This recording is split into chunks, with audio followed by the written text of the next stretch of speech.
The Eternal Flower.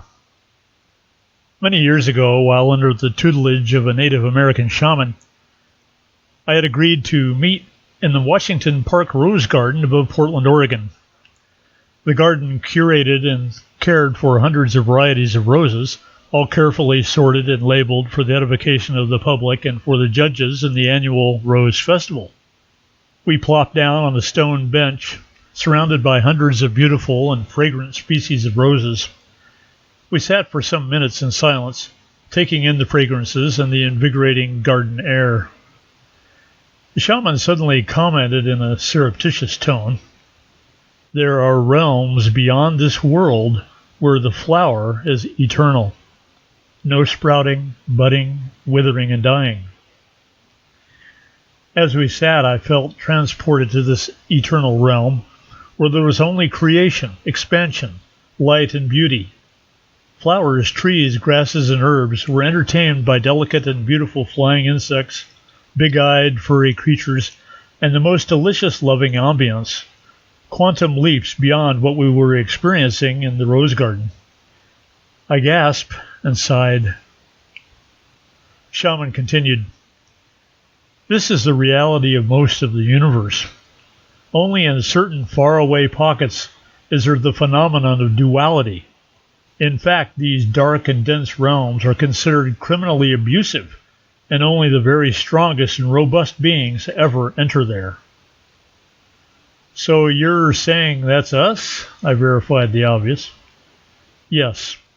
The reality experiment of Earth is cordoned off as a sort of danger zone, warning would-be travelers not to get sucked in unless specifically assigned that mission.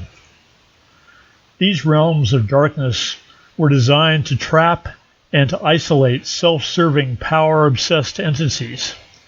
These entities then run their power and control games on those playing the persecuted victims." He nodded as he spoke, as I felt myself floating in space, looking down on this blue planet. He paused, staring into my eyes as I returned from space to the stone bench. "There are hosts of Eternals that have come to this planet to transform the darkness and remove the control game of duality. You and I are two of them. There are billions." We sat in silence for several minutes as I mulled over his words. He seemed to be explaining a reality I felt I once knew, but I had forgotten, lost somehow in my fears of losing the survival game and the debilitating exercises of worry, concern, and future dread. For a few moments I had glimpsed the possibilities beyond the master-slave pain game I had been a party to. In the shaman's view, the whole concept of duality is a crime, and as I contemplated the ramifications, I felt a weight begin to shift off my body. Without the duality game, there would be no death, there would be no birth, there would be no non-existence, no lack of anything. There would be no fear of existential destruction because all things are eternal. As the years rolled on, I would return to that afternoon with the shaman in the rose garden to remind myself that by embracing the eternalness of my being, living this earthly life in non-duality, and disconnecting myself from the power games of the perversely rich and powerful, I am nurturing and expanding my bubble of eternalness to dissipate and neutralize the dark light narrative enslaving the hypnotized, victimized sleepers. As the bubble of non-duality expands, the sleepers wake up to their eternal missions and begin to reclaim their own bubbles, regaining immunity to the massive technology-enhanced mind and soul control that has ruined eternal life in this realm for millions of years. This eternal flowering of non-duality is infinite in its being and creative power, and once unleashed within this dark realm of duality, its transformative power is as inevitable as it is unstoppable. The eternal exposes the lie of opposites, which is the despicable weapon of choice for the controllers.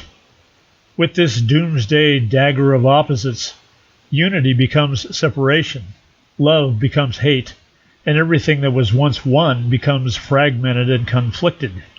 Opposites drive the invasive divide and conquer scheme that perpetuates the illusion of power to the perpetrators and the loss of it to the sleeping persecuted.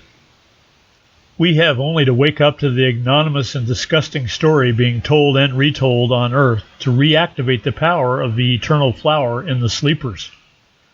As we all wake up to the mission of the eternal, the agents of darkness can no longer play their depraved games and must come face to face with the truth of their crimes.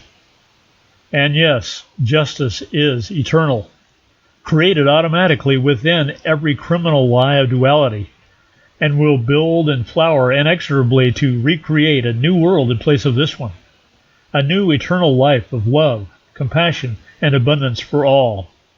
It's the way of the cosmos. It's the way of God.